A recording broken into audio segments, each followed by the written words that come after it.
Bonjour, bienvenue sur Sudokanar. Voici un jeu de grille logique qui a été posé récemment dans le championnat indien de jeux de logique. Ça s'appelle Domino Search et il s'agit de découper cette grille en dominos, des dominos comme ça, de telle sorte que chacun des dominos dont la liste est ici apparaisse exactement une fois. Les dominos, donc ce sont exactement tous les dominos portant deux chiffres entre 0 et 7, éventuellement les doubles, mais aussi ceux avec les chiffres distants. Alors ça, c'est un jeu logique qui est généralement assez difficile parce qu'il faut réussir à avoir de la vision. Et en général, moi, ou bien je bloque, ou bien je plante. Le jour où j'ai fait cette épreuve en ligne, j'ai bloqué, et plus tard, quand je suis revenu dessus, je l'ai planté. Plusieurs fois. Alors, comment est-ce qu'on peut faire ça de manière logique? Parce qu'on peut avoir vite fait de craindre beaucoup de recours à la force brute. Mais il y a quand même de temps en temps des configurations qu'on peut voir.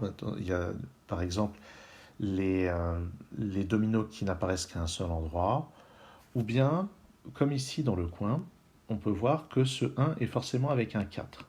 Donc ça veut dire que le domino 1 et 4 est forcément ici ou là.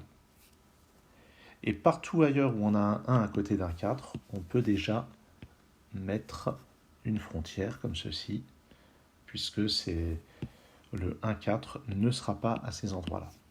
Je vérifie, je n'en vois aucun autre. Et ça, maintenant, ce mur est particulièrement intéressant, parce qu'on voit que ce 1 va être à côté d'un 1. Donc par la même logique, le domino double 1 ne peut pas être ailleurs qu'ici. Donc je peux ajouter un mur à cet endroit-là.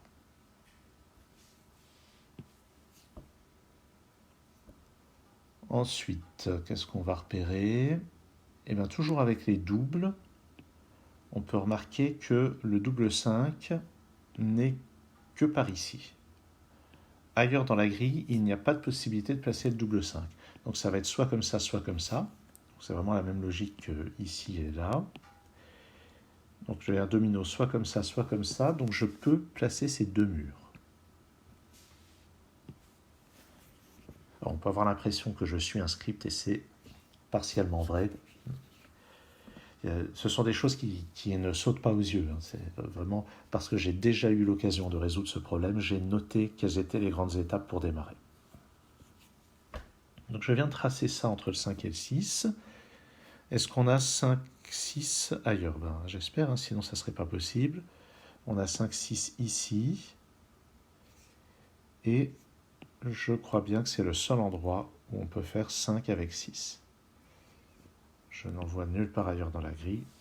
Donc j'ai un 5 et 6 à cet endroit-là.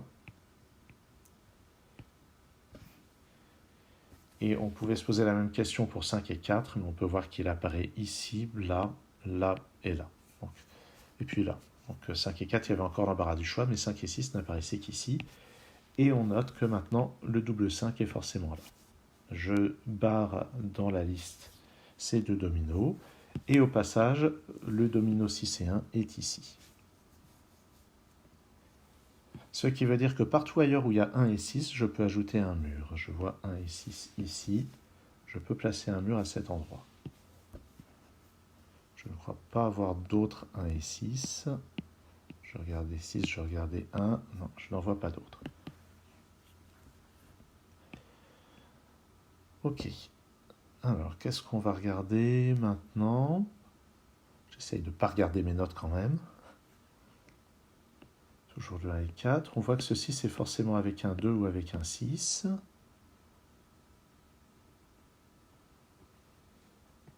Et donc au niveau des appariements, 6, 2, 6, 3, 6, 2, 6, 6, 6, 2, 6, 4, 6, 7. Et on peut voir que seul ce 6 est avec un 4. Partout ailleurs, il n'y a pas de 6, 4. Donc, même chose que précédemment. Ce 6, 6, 4 est forcément là ou là, donc je peux mettre un mur ici.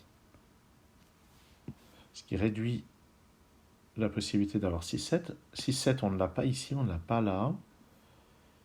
Et je crois bien qu'il n'y a qu'ici qu'on peut faire 6-7 sur cette grille.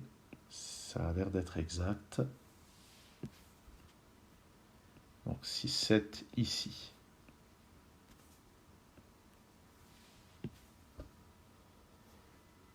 Et le double 6 maintenant, qui au départ formait tout un carré ici, le double 6, je crois bien qu'il ne peut être que là.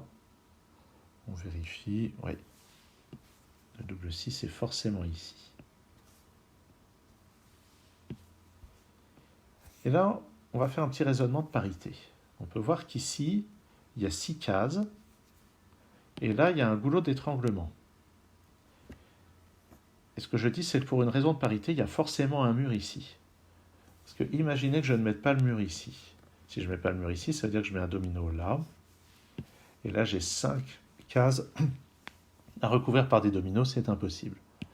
Donc forcément, j'ai ce mur qui va me donner le domino 1 et 3.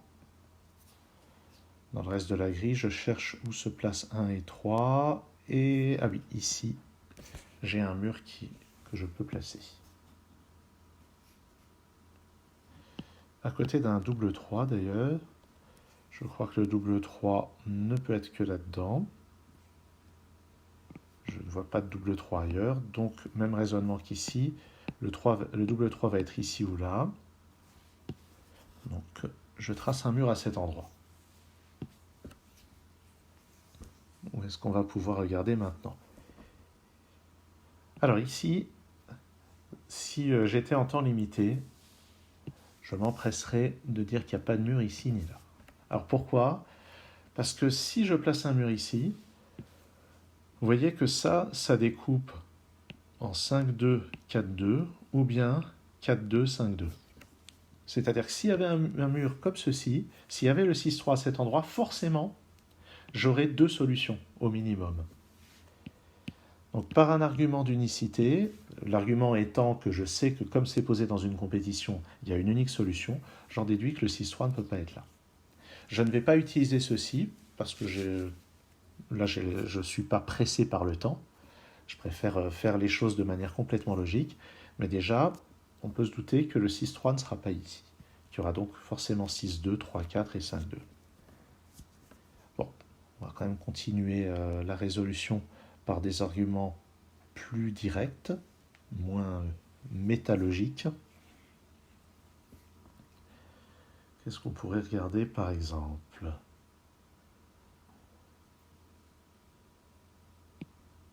Alors,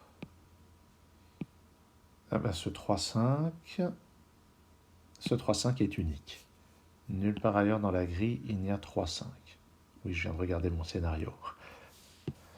Ça, c'est pas évident d'aller repérer les paires qui deviennent uniques. Et je suis en train de me demander si elle n'était pas là dès le début, s'il n'y avait pas unicité dès le début sur ce 3-5 en fait. Je regarde bien, ouais. Je crois bien que le 3-5 était unique dès le début, mais bon. S'il faut regarder tous les dominos, faire la liste de tous les dominos pour les vérifier un par un, ça peut prendre vraiment beaucoup de temps. J'en déduis donc le double 3 ici. Je le barre. Au passage, j'ai ce 4-5 ici, qui est forcé. Et ce 4-5 me permet de placer les murs que je viens de mettre. Celui-ci aussi, celui-là aussi. Vous voyez que là, on a déjà une sous-partie de la grille. Là, on a une autre sous-partie de la grille qui va être découpée en dominos. Il va falloir déterminer de quelle manière. On peut réappliquer l'argument de parité sur cette portion de la grille.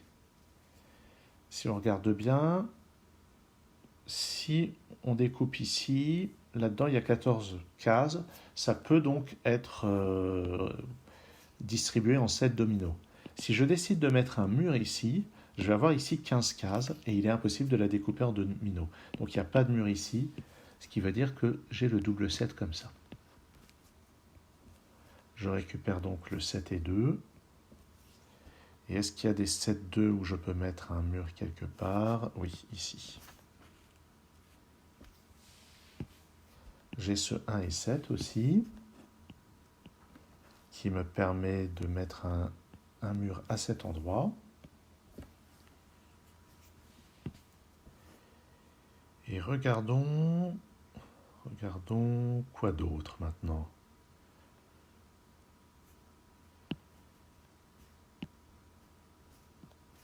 « 6-0 ou 6-3 »,« 6-0 ou 6-3 ». Voilà un cas qui est une sorte d'équivalent du X-Wing ou plutôt d'une paire dans le Sudoku. On voit que le 6 va être avec 0 ou 3 ici, va être avec 0 ou 3. Donc les deux dominos 6-0 et 6-3 sont un par ici, un par là. Donc tout autre lien entre un 6, un 0, un 3 peut être brisé, comme par exemple le 6-3 ici. Ce qui prouve bien qu'il n'y avait pas ce 6-3 que j'avais détecté tout à l'heure par l'argument d'unicité. Et j'en déduis donc le découpage qui avait été prophétisé ici. 6 et 2, je regarde ailleurs dans la grille, non, il n'y avait pas de 6-2. 3 et 4, ailleurs dans la grille, je peux mettre des murs entre les 3 et les 4. C'était faisable à un seul endroit. Et enfin 5 et 2, je peux donc mettre un mur ici. Et maintenant, logiquement, la fin devrait tomber quasiment toute seule. J'ai le double 4 ici. Je peux mettre un mur là. J'ai 4, 6, 4, 1, 4, 7. 4, 6. J'ai dit 4, 6, 4, 1, 4, 7. Est-ce que ça me donne des murs? Non, même pas. Ensuite, j'ai 5, 1 ici. Je le raye. Est-ce que j'ai 5, 1 ailleurs? Non. Double 2 ici. Je place un mur à cet endroit. 5, 0 ici. Je ne peux pas en déduire de mur. Là, j'ai 2 et 3. J'ai 7 et 3. J'en déduis un mur tout en haut. Maintenant, 6, 0 et 2, 0. Je place les murs ici, là et là. Je viens de placer le 6, 3. Le 7, 0 ici. 0, 0. Et puis là, il n'y a plus qu'un découpage possible, comme ceci. Et on peut vérifier que ça marche. Comme je n'ai pas tenu le compte au fur et à mesure. Ah non, je n'ai pas terminé.